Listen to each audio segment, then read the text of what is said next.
Ja, hallo Retro-Freunde! Heute möchte ich euch mal wieder meine Funde aus den letzten Tagen vorstellen, die ich im Bereich physisches Medium gemacht habe, das heißt Filme auf Blu-ray oder DVD. Bevor wir loslegen, solltet ihr noch kein Abonnent sein, klickt doch mal auf mein Kanallogo, abonniert den Kanal und verpasst somit keines meiner neuen Videos mehr. Ja, wie ihr wahrscheinlich alle schon wisst, ich bin auch nicht nur ein großer Toy-Sammler oder Toy-Fan der 80er, 70er und so weiter, sondern halt auch ein großer Filmfan. Und ich lasse es mir nicht nehmen, die Filme noch physisch zu sammeln. Das heißt, ich gucke mir die Filme oder Sachen auch auf Netflix, auf Amazon Prime und so weiter an. Aber ich habe die halt auch gerne noch bei mir wirklich physisch im Regal stehen. Und ja, das Medium, was ich momentan favorisiere, ist halt immer noch die Blu-ray, also kein 4K Blu-ray, das lohnt sich für mich nicht. Ja, vor allem, wenn ich halt hauptsächlich ältere Filme mir anschaue. Oftmals ist es so, dass diese Filme dann so hochpoliert sind, dass es mir halt einfach dass es mir halt einfach nicht mehr gefällt, dass es mir zu glatt aussieht. Ja, aber Blu-ray finde ich okay. Und auch wie ihr wisst, ich bin jetzt nicht ein Fan von dass ich den Film jetzt in irgendeiner Sammler-Edition haben muss, wo der dann 25, 30 Euro oder was auch immer kostet, wenn ich ihn halt in einer normalen, blauen, schönen Amaray bekommen kann, ja, wo der Film mich zwischen 5 und 10 Euro kostet. Es ist der gleiche Film drauf und deswegen, ich möchte den Film anschauen und nicht die Hülle. Von daher schaue ich immer mal, dass ich von Zeit zu Zeit irgendwo Schnäppchen mache und die möchte ich euch jetzt halt mal vorstellen und ich möchte starten mit einer DVD, ja, DVDs sammle ich auch noch. Und zwar dann, wenn es diesen Film oder diese Serie nicht auf Blu-ray gibt, aktuell nicht gibt. Oder ja, wenn ich halt dran zweifle, dass die halt in absehbarer Zeit überhaupt auf Blu-ray rauskommen wird. Ja, und es kam jetzt eine neue Serie, also eine alte Serie, das erste Mal neu raus, allerdings dann nur auf DVD, aber das reicht mir dann auch vollkommen. Und zwar zeige ich es euch, es handelt sich um die Thundercats. Ja, PDAX, das ist der Verlag, der die DVDs rausgebracht hat, hat jetzt vor kurzem nicht die erste Staffel, aber sogenannte Volume 1 hat er rausgebracht von den Thundercats, von einer Cartoon-Serie aus den 80ern, hat 85, glaube ich, angefangen. Ja, sehr schön gemacht. Ja, das Cover gefällt mir sehr gut. Es ist, wie ihr seht, es ist noch in Folie eingepackt. Die kam erst die Tage. Ja, werde ich mir mal anschauen. Es sind 4 DVDs drin, ja, mit insgesamt 33 Folgen. Ich sehe jetzt hinten drauf nichts, ob das jetzt, ich hoffe mal, dass es halt die erste Staffel ist. Ja. Die erste Staffel hat aber mehr Folgen, deswegen hoffe ich, dass es der erste Teil der ersten Staffel ist. Ich habe hier 33 Folgen. Die erste Staffel der Thundercats belief sich auf 65 Folgen. Das heißt, ich hoffe, dass halt das Ganze jetzt fortgeführt wird und die nächste Ankündigung halt mit den restlichen 32 Folgen dann quasi ist. Ja. Wie gesagt, 4 DVDs. Insgesamt hat die Thundercats-Serie, glaube ich, 4 Staffeln rausgebracht mit um die 130 Folgen, meine ich. Ja. Die erste Staffel war somit die längste und das war zu dieser Zeit, 85 war es genau, war das auch eigentlich Standard, dass diese Staffeln halt wirklich so viele Folgen hatten. Und es gibt auch Figuren von den Thundercats, ja, es gibt Merchandise von den Thundercats. Zu meiner Schande muss ich gestehen, und ich oute mich jetzt hier, dass ich die Thundercats weder Figuren habe, noch die Serie irgendwann mal wissentlich gesehen habe. Wie gesagt, einzelne Folgen, einzelne Bruchstücke, ja, aber so wie die Masters of the Universe Cartoon-Serie zum Beispiel, oder Mask, Bravestar und so weiter, die mir halt nach wie vor, ja, die ich in- und auswendig kann, sind die Thundercats komplett an mir vorbeigegangen damals. Ja, und jetzt habe ich sie in der Sammlung. Jetzt werde ich mir die ersten 33 Folgen mal zu Gemüte führen und mal schauen, ob dieser Hype, der ja da ist, ja, die haben ja eine große Fangemeinde, die Thundercats, ob der gerechtfertigt ist. Ihr könnt es mir mal in die Kommentare schreiben, ob ihr die kennt, ob ihr die mögt. Ob ihr Figuren davon habt, ob ihr die Serie vielleicht auch habt und schon reingeschaut habt, wie die Qualität ist und so weiter. Auch das wird gerne mal in die Kommentare. Ja, dann machen wir mit Filmen weiter.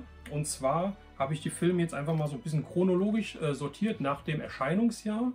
Und den ersten Schnapper, den ich gemacht habe, hat mir noch in der Sammlung gefehlt, ist hier der Film mit Burt Reynolds, ein ausgekochtes Schlitzohr. Ja, finde ich richtig klasse. Bandit heißt der, glaube ich, im Original, der Film. Ja, Burt Reynolds, spektakuläre Autostunts, handfester Humor und das einmalige Charisma von Hollywood-hautigen Burt Reynolds. Das sind die Zutaten zu dieser kultigen Actionkomödie. Ja, also dieser Film trifft es wirklich, es ist Kult, dieser Film. Ich habe ihn länger nicht mehr gesehen, ja, wird aber auch jetzt demnächst in meinen Player wandern, ist von 1977, müsst ihr euch mal überlegen, 77. Ja, und ich glaube, jeder, der ein bisschen Filmgeschichte kennt, der sich mit Film oder der Filme liebt, der hat den Film wenigstens einmal gesehen. Ja, 70er, 80er Jahre Fans, ja, also da kann man eigentlich nicht vorbeigehen. Burt Reynolds, ein ausgekochtes Schlitzohr. Ja, habe ich mir geholt, hat gekostet 4,99 bei Amazon mit Versand oder inklusive Versand. Und wie gesagt, hat mir noch gefehlt und wandert jetzt so in meine Sammlung. 1977, dann machen wir einen Sprung und zwar ins Jahr 1986. Und dann habe ich mir geholt Paco, die Kampfmaschine. Ja, Aslan, wenn du zusiehst, viele Grüße an dich. Ja, ich weiß, es ist dein Lieblingsfilm oder einer deiner Lieblingsfilme. Und ich habe ihn jetzt auch auf Blu-ray in der Standard Amaray Case. Wie gesagt, das reicht mir persönlich. Ja, mir war er die ganze Zeit auf Blu-ray zu teuer. Ich habe auch noch die VHS-Variante. Ja, aber der wandert ab und zu noch in meinen Videorekorder, von denen ich ja mehrere habe. Aber die Bänder werden halt nicht besser. Und wie gesagt, dieser Film war die ganze Zeit so um die 14 bis 18 Euro hat er gekostet in der Standardvariante. Ja. Jetzt war er irgendwann im Angebot für, ich glaube, 7,99 und da habe ich zugeschlagen. Ist ein Film, den ich früher geliebt habe. Ist von 1986, ist ein italienischer Film. Hoffentlich sage ich jetzt nichts falsch, aber eine italienische Produktion oder zumindest eine Koproduktion. Und da geht es halt auch um ja, kam im Zuge halt der verschiedenen Terminator-Verschnitte auf den Markt. Ja. Paco, die Kampfmaschine. Sergio Martino. Uncut-Version seht ihr hier oben. Ja, wie gesagt, 6,99 oder 7,99 hat er gekostet. Ja, die Kampfmaschine des Todes. Und den gucke ich mir jetzt auch nochmal auf Blu-ray-Qualität an. Der nächste Film steht auch drauf, erstmals in HD abgetastet und digital remastered. Ja, ist wieder eine Komödie von einem meiner Lieblings-Comedy-Darsteller, der leider viel zu früh verstorben ist. Ja, von John Candy, und zwar Jack allein im Serienwahn. Der Film ist von 1991, meine ich. Genau, der Film ist von 1991 und erzählt von einem Drehbuchautor. Das ist der John Candy, der Jack. Und der tippt halt auf seiner Schreibmaschine Drehbücher und irgendwann, ich weiß es gar nicht mehr genau, aber irgendwann wacht er selbst oder ist er selbst in seiner Geschichte drin und kann diese Geschichte halt auch durch das Schreiben verändern. Also es war ein witziger Film, daran kann ich mich erinnern, aber um den genauen Ablauf nicht mehr. Somit auch klasse, dass der jetzt zum ersten Mal, was ist denn der Verleih? Ist es MGM sogar? Ja, MGM hat den rausgebracht, das erste Mal, ja, endlich auf Blu-ray. Ich weiß auch gar nicht, ob es den auf DVD überhaupt gab oder ob der direkt auf Blu-ray rausgekommen ist. Ich weiß, die ganze Zeit war das so eine Art Only-VHS-Kandidat. Das heißt, den gab es nur auf Videokassette. Und es gibt leider Gottes, und da sind wir hier in Deutschland, finde ich, ein bisschen rückständig, so viele Filme, die ja noch nicht mal auf DVD rausgekommen sind, aber noch viel mehr, die es halt noch gar nicht auf Blu-ray gibt. Ja, viele Klassiker, viele Filme aus den 70ern, aus den 80ern, ja, die ich noch schmerzlich vermisse. Wie sieht es bei euch aus? Könnt ihr auch mal in die Kommentare schreiben, ob ihr schon lange nach einem Film sucht, ob es den vielleicht immer noch gar nicht halt auf Blu-ray gibt. Lasst es mich mal wissen. Auf jeden Fall auch hier eine Komödie, die werde ich mir auch demnächst nochmal anschauen. So, dann machen wir einen Sprung in die 90er Jahre, weil da sammle ich ja auch noch, also wie gesagt, eigentlich alles bis zum Jahr Ende 1999. Ja, das ist so mein Schnitt, den ich habe, also alles aus der guten alten Zeit. Und zwar hier Schneller als der Tod. Achso, der Jack allein im Serienwahn hat mich, glaube ich, auch 4,99 gekostet. Ja, ist auch jetzt erst vor gar nicht so langer Zeit rausgekommen, hat aber die ganze Zeit um die 10 Euro gekostet. Jetzt irgendwann im Angebot für 4,99 gewesen und da musste ich zuschlagen. Genauso 4,99 auch Schneller als der Tod. Ja, finde ich ein Spätwestern oder ein sehr später Western. Ich glaube, der ist von 95 gewesen. jawohl, von 95, ja, mit richtigen Größen, die teilweise noch gar keine richtigen Größen waren, wie der junge Leonardo DiCaprio zum Beispiel, aber auch schon Gene Hackman, ja, Sharon Stone macht da mit, Russell Crowe, der da auch noch nicht so bekannt war, ja, da sollte er erst 2000 mit Gladiator werden. Ja, Lance Henriksen von Alien spielt mit und so weiter. Also sehr viele Leute, sehr viele bekannte Leute. Den Western, wie gesagt, diesen Film hatte ich auch für 4,99 € geholt und das war einer, den ich im Zuge meiner DVD-Aktion, wenn ihr mich auch auf Instagram oder Facebook verfolgt, ich habe da einiges an DVDs angeboten, die ich für einen Stückpreis von 1 € verkaufen möchte oder wollte. Könnt ihr auch gerne mal reinschauen. Das war einer davon, wo ich halt die DVD abgegeben habe für 1 € und mir halt für 4,99 € jetzt halt die Blu-ray geholt habe. Auch der wandert demnächst nochmal zur Erst-Blu-ray-Sichtung in meinen Player. So, dann habe ich einen Film und ich habe eben noch gesagt, ich hole mir keine Filme, die älter als 1999, 2000 sind, aber es gibt, jetzt muss ich mich selbst korrigieren, es gibt diverse Ausnahmen. Und zwar habe ich zum Beispiel die auf Blu-ray die Christopher Nolan Batman-Trilogie mit Christian Bale, weil ich die einfach klasse finde. Ich habe den Joker-Film mit Joaquin Phoenix, ja, das ist ja ein ganz aktueller Film für mich. Ich wähle da sorgsam aus, also ich habe wirklich eine Handvoll an Filmen, die nach 2000 rausgekommen sind. Und ihr habt es schon gemerkt, anhand von Batman und Joker, diverse Franchises, ja, die es gibt, die in den 80ern gestartet sind. Da hole ich mir auch noch die neuen Filme, sage ich jetzt mal, ja, wenn ich sie gut finde oder wenn halt ein Schauspieler dabei ist, wo ich sage, von dem will ich einfach alles haben. Und hier ist es da genauso. Und zwar habe ich mir jetzt geholt, auch den habe ich in der 1-€ Aktion als DVD verkauft, habe mir ihn jetzt für 4,99 € auch als Blu-ray nachgeholt. Und zwar ist es hier Terminator 3, Rebellion der Maschinen mit Arnold Schwarzenegger. Der ist von 2003, also eigentlich die Ära nach meiner Sammelleidenschaft. Aber wie gesagt, es sind zwei Sachen, die den Ausschlag geben, dass ich mir ihn hole. Und zwar ist es einmal Arnold Schwarzenegger. Das ist meine 80er-Ikone zusammen mit Sylvester Stallone. Und es ist halt ein Terminator-Film. Ja, und ich muss sagen, ich war 92 oder vielleicht war es 93, wieder hier im Kino war. 2002 oder 2003 wieder hier im Kino war, nicht 90. War ich im Kino gewesen und war von dem Film dermaßen enttäuscht. Ja, ich hatte mir vorher halt nochmal den Teil 1 und den Teil 2 angeguckt. Das sind ja Meilensteine des Kinos. Ja.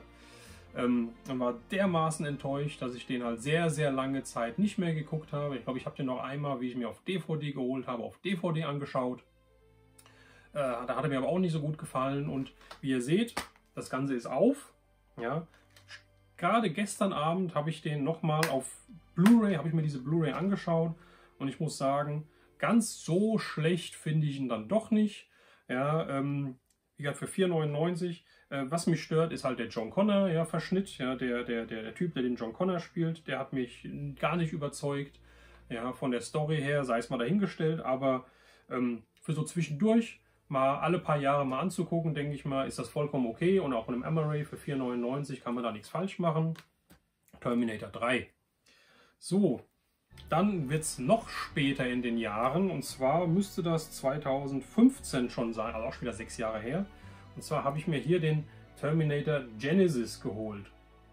Ja, auch hier gleiches Spiel wie bei Terminator 3. Es ist ein Terminator-Film. Es ist Arnold Schwarzenegger. Ja, und bei dem Film muss ich sagen, er hatte mir die ersten 20 Minuten, die erste halbe Stunde, fand ich den echt mega. Auch da war ich im Kino gewesen. Ich fand den echt klasse. Ja, und danach hat der Film für mich kontinuierlich abgebaut. Die Story wurde immer abstruser. Ja, aber viele Anspielungen halt auf den ersten Teil, auf den zweiten Teil mit drin. Und wie gesagt, für 4,99 € wandert halt auch dieser Film, auch wenn er halt erst ein paar Jahre alt ist, wandert der auch in meine Sammlung, ja, und somit halt in meine Terminator-Sammlung. Dann habe ich 2 weitere Filme, beziehungsweise Teil 1, Teil 2 von einer Quadrologie. Ich glaube, es gab 4 Stück davon. Und zwar sind die aus den Jahren 83 der erste und 86 der zweite. Und zwar auch hier muss ich mich dann wieder revidieren. Ich habe mir 2 Mediabooks geholt. Und zwar den guten Death Stalker, den Todesjäger, Teil 1 und Teil 2. Ja, es sind Mediabooks. Ja, es sind FSK 18 Filme, deswegen zeige ich auch nicht die Rückseite, die ist etwas freizügiger. Ja, aber ihr seht auch noch original verpackt. Und die Artworks sind halt mega klasse. Ja, ich hatte eben gesagt, ich hole mir keine Special Editions oder sowas halt, ja, weil mir reicht halt so eine Amaray hier und brauche ja nicht so ein dickes, fettes Ding, weil der Film ist ja identisch, der Film ist der gleiche und dazu stehe ich immer noch. Ja. Hier war es so, der Ausschlag gegeben, wieso ich mir die geholt habe, war der Preis. Ja, der hat das Stück, normalerweise kosten diese Mediabooks 25 € aufwärts. Ja. Oftmals ist es so, dass es dann halt auch noch 4 verschiedene gibt, irgendwie mit 4 verschiedenen Covermotiven, ja, und dann ist das eine seltener wie das andere, dann kosten die auch mal 30, 35 € und das finde ich halt, das geht gar nicht, ja, für mich, ja, also ich sag hier, wenn ich das Ding, ich gucke den Film und dann stelle ich ihn ins Regal. Wenn ich dieses Teil präsentieren möchte, ja, das kann ja sein, ja, dass ich halt die schön aufstellen möchte, damit jeder, wenn er reinkommt, oder ich mich halt an den Covermotiven ergötzen kann und so weiter, dann mache ich es anders da, dann hole ich mir trotzdem halt eine 4,99 Blu-ray und hole mir dann halt, wenn es ein alter Film ist, worauf ich eigentlich Wert lege, hole mir dann halt noch für 1 € auf dem Flohmarkt oder auf eBay halt die VHS-Kassette mit dem Originalcover von damals und stelle die aus und habe den Film halt im Schrank stehen. Das ist meine Meinung. Ja, hierbei, wie gesagt, war der Preis ausschlaggebend. Ja, es hat mich das Stück 9,99 € gekostet. Ja, und die gibt es auch in der normalen Amaray Case, in dem Amaray Case. Kosten die allerdings 12, 13 €. Ja, und hier dachte ich dann halt, 9,99 €, ja, mache ich mit. Ja, das ist okay wiederum für so einen Teil, finde ich. Ja, so bis 10 € gehe ich, im Idealfall 4,99 €. Aber hier habe ich jetzt mal 10 € bezahlt pro Film. Und wie gesagt, das ist Kult. Ja, das ist ganz schlechter Kult. Ja, die Filme sind echt übel. Ja, aber das macht sie irgendwie schon wieder gut und ich kann hier mal kurz die Inhaltsbeschreibung vom ersten Film lesen, ja, falls ihr die gar nicht kennt. Und zwar heißt es hier, der finstere Magier Munkar hat das Reich von König Tulak an sich gerissen. Der entmachtete König bittet nun einen mächtigen barbarischen Krieger, der von allen nur Todesjäger genannt wird, das Königreich zurückzuerobern.